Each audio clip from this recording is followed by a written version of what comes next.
Lecture 2 में आज हम लोग संख्या पद्धति यानी नंबर सिस्टम के बारे में पहले बात करेंगे, फिर बहुत सारे उनसे कनेक्शन देखेंगे। नेचुरल नंबर्स यानी प्राकृतिक संख्याएं, इंटीजर्स, परिमेय संख्याएं, अपरिमेय संख्याएं, सब क्या होती हैं इनके बारे में। तो सबसे पहला आता है आपका प्राकृतिक संख्याएं।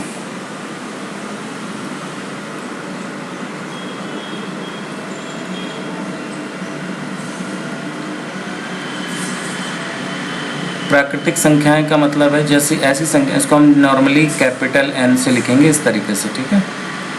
इसका मतलब ये हुआ कि इसमें 1, 2, 3, 4, 5 ये सारे नंबर्स जो आते हैं वो नॉर्मली हम उनको डॉट डॉट करके लिखते जाएंगे ऐसे।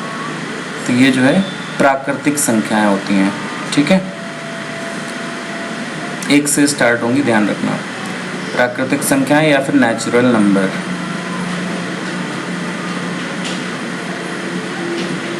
Natural number. इसके बाद आता है पूर्णांक यानी कि होल नंबर्स।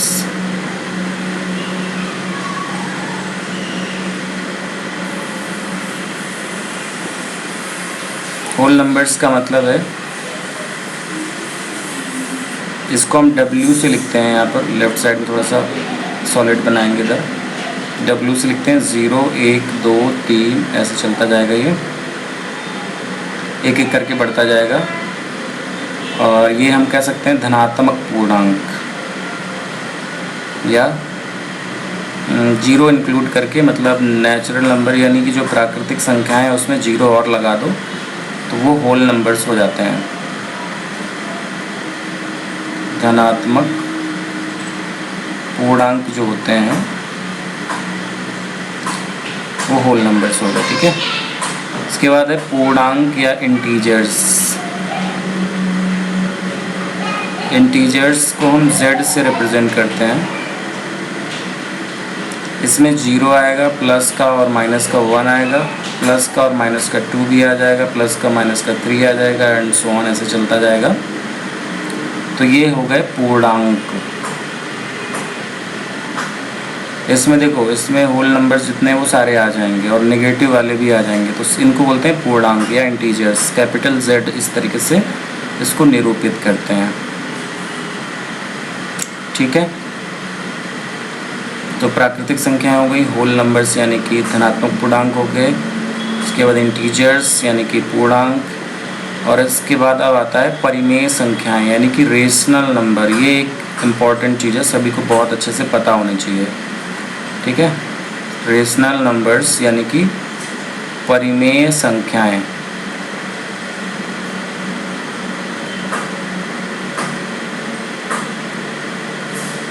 तो इसमें क्या होगा, रेशनल नंबर्स या परिमेय संख्याएं क्या होती हैं? ऐसी संख्याएं जिनको हम P/Q के रूप में लिख सकें, लेकिन Q इसमें 0 ना हो, और P, पूर्णांक हों, ठीक है। और GCD ऑफ PQ ये 1 हो। GCD का मतलब होता है मासा, महत्तम समापवर्त, मासा, ठीक है। PQ का जो मासा है वो 1 होना चाहिए, ग्रेटेस्ट कॉमन डिवाइज़र, महत्तम समापवर्तक, ठीक है। तो P/Q यानी कि इसमें जैसे नंबर्स आ जाएंगे आपके 2/3 हो गया, 4/9 हो गया, है ना, 7/2 हो गया, 0, 1, 2 ये सारे इंटीजर्स भी इसी में आ ही जाएंगे। लेकिन जैसे बोला जाए कि पाई को हम नहीं लिख सकते। पाई को वैसे 22/7 हम लिख सकते हैं, लेकिन ये लगभग में मान होता है, ठीक है। ये लगभग में मान होता है। तो ये तो परिमेय संख्या हो गई। 22/7 कैसी संख्या? परिमेय संख्या, लेकिन पाई अपरिमेय संख्या है, ठीक है। पाई अपरिमेय संख्या है क्योंकि हम इसको P बटा Q के रूप में एग्जैक्टली नहीं लिख सकते, ठीक है। तो 22/7 परिमेय हो जाता है। तो आप ये कहोगे कि पाई की वैल्यू तो 22/7 होती है, तो पाई भी अपरिमेय, मतलब पाई भी परिमेय होना चाहिए, लेकिन ऐसा नहीं है। तो पाई एक्चुअली पाई की लगभग वैल्यू है 22/7, पाई की एग्जैक्ट वैल्यू 22/7 नहीं है। इसलिए पाई अपरिमेय संख्या और 22/7 परिमेय संख्या है, तो कोई प्रॉब्लम नहीं होनी चाहिए, ठीक है। तो अपरिमेय संख्या में क्या होगा, इरेशनल नंबर्स में, रेशनल नंबर्स यानी कि अपरिमेय संख्याएं,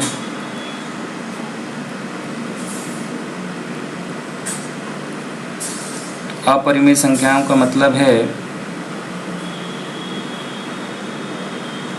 कि ऐसी संख्याएं जो कि परिमेय ना हो, ठीक है। ऐसी संख्याएं जो परिमेय नहीं है।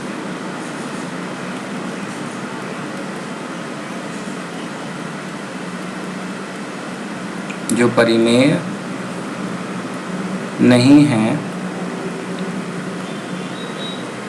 अपरिमेय कहलाती हैं।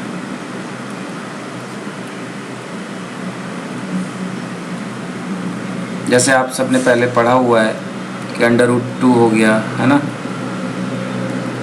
√2 हो गया, √3 हो गया, पाई, है ना। आगे पढ़ोगे ई के बारे में, तो ये भी एक अपरिमेय संख्या होता है, √7, लेकिन √4 जैसे बोला जाए तो ये एक परिमेय संख्या हो जाएगी, क्योंकि √4 की वैल्यू 2 आ जाएगी, ठीक है। तो ये सारी अपरिमेय संख्याएं हैं।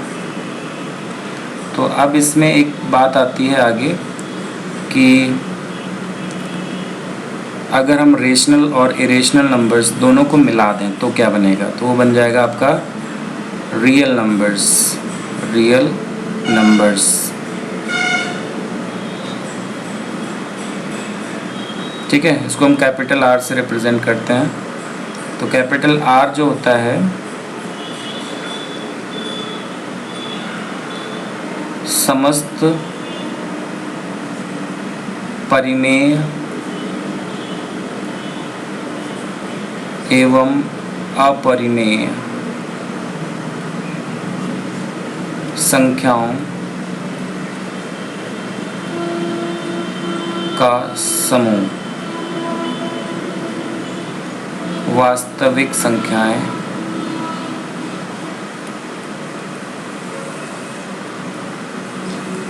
होती हैं, ठीक है। तो ये वास्तविक संख्याओं का जो है समुच्चय क्या होता है कि समस्त परिमेय यानी कि Q वाली संख्याएं, इसको हम Q से रिप्रेजेंट करते हैं, रेशनल नंबर्स यानी कि Q कॉम्प्लीमेंट आएगा ये, और ऊपर वाला आएगा यहाँ पर ये जो लिखा है परिमेय संख्या, इसको हम बोलते हैं Q, ठीक है। ऐसे कट कर देते हैं थोड़ा सा। तो समस्त रियल नंबर्स जो होंगी, रियल नंबर्स जो है वो Q और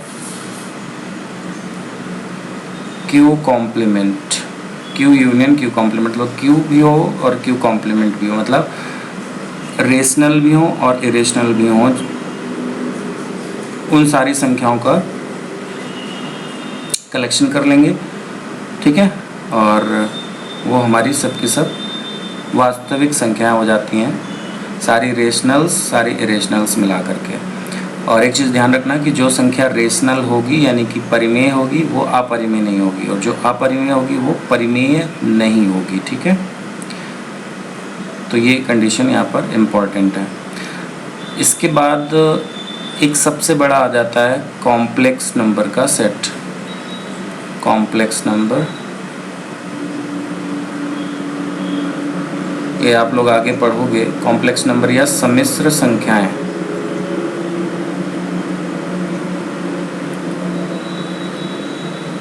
ठीक है, सम्मिश्र संख्याएं।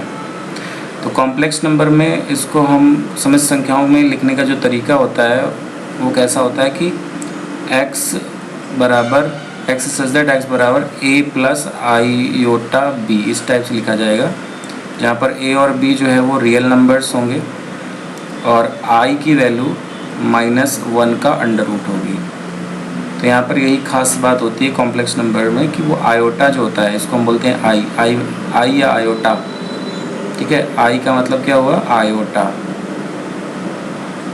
आयोटा बोलते हैं इसको, और अंडर रूट -1 इसकी वैल्यू होती है। तो इसमें सारे नंबर्स जो कि ए प्लस आयोटा बी टाइप के होंगे, जहाँ पर ए और बी जीरो भी हो सकते हैं और रियल नंबर्स रहेंगे वो सारे के सारे, तो ये कॉम्प्लेक्स नंबर का सेट बना देता है। और तो इस तरीके से ये सबसे बड़ा सेट है, ठीक है। यह सबसे बड़ा संख्या समुच्चय है, ठीक है। यानी कि सबसे छोटा कौन सा रहेगा, नेचुरल नंबर का, उसके बाद होल नंबर, उसके बाद z, उसके बाद q, उसके बाद r, उसके बाद c, ठीक है। और r में ही जो है वो q कॉम्प्लीमेंट भी हो जाएगा। तो इस चीज़ को हम इस तरीके से और समझ सकते हैं कि मान लो हमारे पास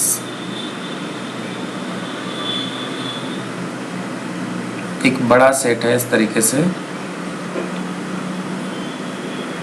जो कि कैपिटल C है, ठीक है। ये हमारा पूरा कैपिटल C है। अब इसमें जो होगा वो कुछ पार्ट तो रियल रहेगा, कुछ पार्ट नॉन रियल रहेगा। तो हमने नॉन रियल पार्ट यहाँ पर ले लिया, ये हमारा है इमेजिनरी या नॉन रियल, ठीक है। तो अब हमारे पास बचा रियल वाला, तो रियल वाला कैपिटल R पूरा है ये हमारा, ठीक है। कैपिटल R में अब अगर हम अंदर जाएं,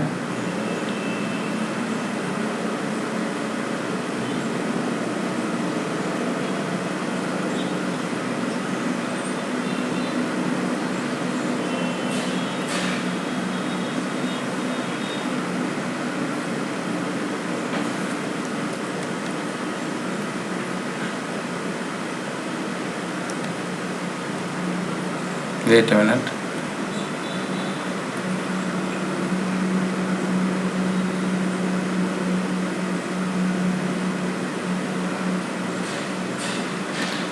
ठीक है। तो ये कुछ इस तरीके से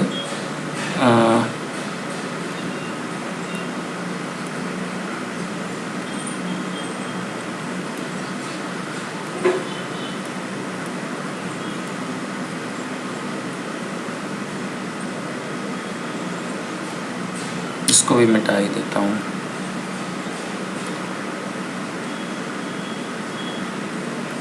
चलो ऐसे ही बना देता हूँ। सपोज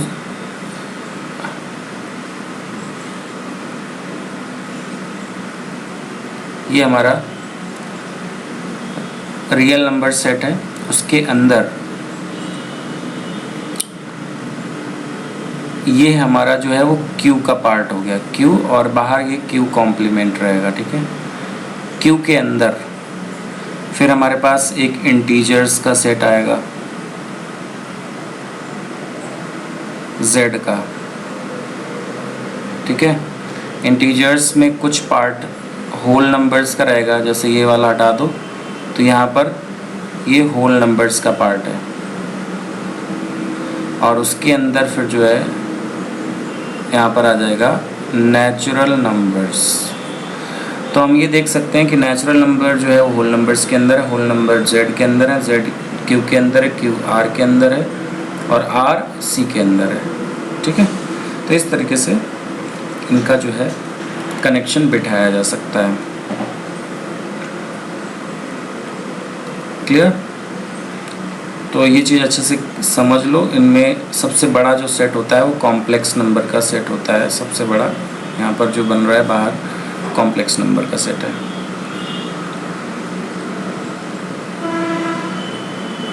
चलिए आगे बढ़ते हैं।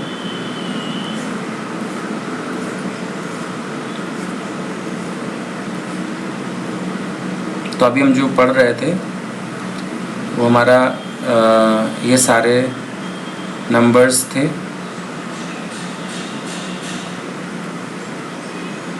प्राकृतिक संख्याओं का समुच्चय, पूर्णांकों का समुच्चय, परिमेय संख्याओं का समुच्चय, कैपिटल आर से वास्तविक संख्याओं का समुच्चय, जेड प्लस से हम धन पूर्णांकों का समुच्चय लिखते हैं, और क्यू प्लस धन परिमेय संख्याओं का समुच्चय, आर प्लस से धन वास्तविक संख्याओं का समुच्चय। ठीक है, माइनस लगाना तो माइनस से हो जाएगा वो। तो रोस्टर या सरणीबद्ध रूप और समुच्चय निर्माण रूप, ये मैंने अभी बताया है तुम लोगों को।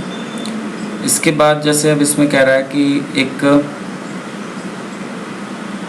वर्ड है स्कूल। स्कूल के अक्षरों को प्रयुक्त करके हमें समुच्चय अगर बनाना है तो इसमें लिखा जाएगा SCHOL। ओ यहाँ पर 2 बार आया है, लेकिन इसमें समुच्चय में 1 बार ही लिखा जाएगा। समुच्चय में कोई भी अवयव 1 से ज़्यादा बार नहीं लिखा जाता है। ठीक है, ये खास बात होती है समुच्चय निर्माण करने में। इसके बाद उदाहरण नंबर 1 में कह रहा है समीकरण x² + x - 2 का हल समुच्चय रोस्टर रूप में लिखिए। तो प्रदत्त समीकरण अगर हम देखें तो x² + x - 2 = 0 है। तो इसको हम फैक्टराइज करेंगे और फिर वहाँ से x का हल निकालेंगे और उसको बना देंगे। तो उदाहरण 1 अगर हम देखें, बुक का उदाहरण नंबर 1 है कि x² + x - 2 = 0 के हल का रोस्टर रूप। तो इसमें क्या होगा कि x² + x - 2 है बराबर 0।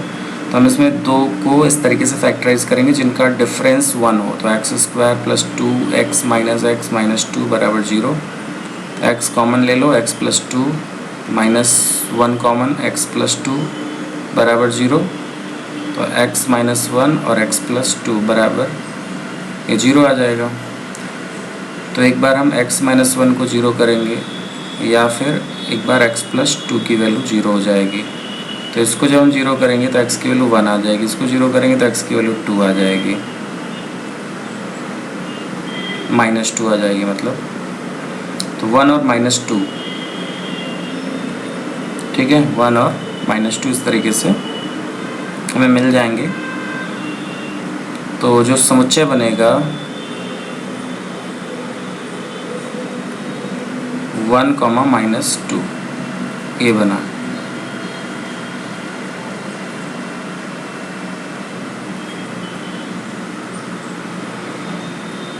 उदाहरण नंबर 2 कह रहा है x सच दैट x एक धन पूर्णांक है और x² < 40।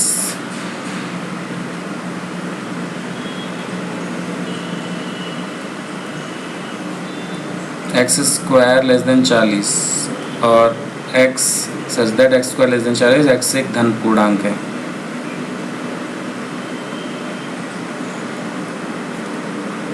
तो धन पूर्णांक में स्क्वायर करने पे वो 40 से कम होना चाहिए। तो इसका मतलब 1, 2, 3, 4, 5 और 6, 7 रखेंगे तो उसका स्क्वायर 49 हो जाएगा, जो कि 49, 40 से ऊपर हो जाएगा। ठीक है, तो 36 तक ही जाएंगे, मतलब 1, 2, 3, 4, 5, 6, 6 नंबर आएंगे केवल। तो यही आंसर हो गया इसमें, आसान था सवाल। 1, 4, 9, 16, 25। उदाहरण 3 1, 4, 9, 16, 25 इसका समुच्चय निर्माण विधि से इसको हमें लिखना है।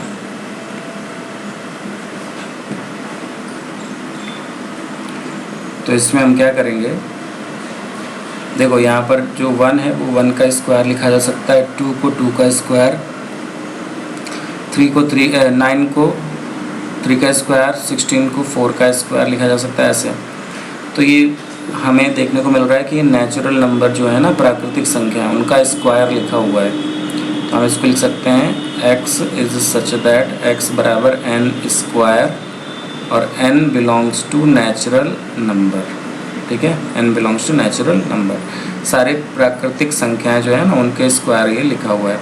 तो यही समुच्चय निर्माण विधि हो गई। समुच्चय निर्माण विधि।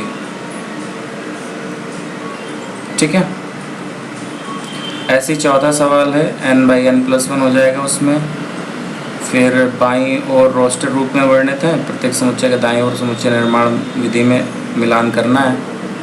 तो ये तो बहुत ही इजी है। PRINCAL है ना, तो प्रिंसिपल शब्द के जो है ये कनेक्शन हो जाएंगे। x+1 बराबर 1 को सॉल्व करोगे तो x की वैल्यू 0 आ जाएगी, तो ये इससे कनेक्ट हो गया। 1 2 3 6 9 18 ये 18 के भाजक हैं सारे के सारे, इससे कनेक्ट हो गया। 3 और -3 इसके समीकरण के हल होंगे, तो इससे कनेक्ट हो गया। ठीक है, तो इस तरीके से ये 5वां सवाल भी हो गया उदाहरण। अब आज आप लोगों का जो काम रहेगा वो ये रहेगा कि आपको प्रश्नावली 1.1 भी लगानी है और ऊपर जितना भी हमने पढ़ाया है वो सब पूरा नोट्स बनाने हैं उसके, और 1.1 को हल करना है। ठीक है, ये होमवर्क रहेगा आज का, और फिर हम अगली क्लास में इसको डिस्कस कर लेंगे, फिर आगे बढ़ेंगे। ठीक है, तो आज के लिए इतना ही, इसको अच्छे से कंप्लीट कर लीजिएगा। Thank you.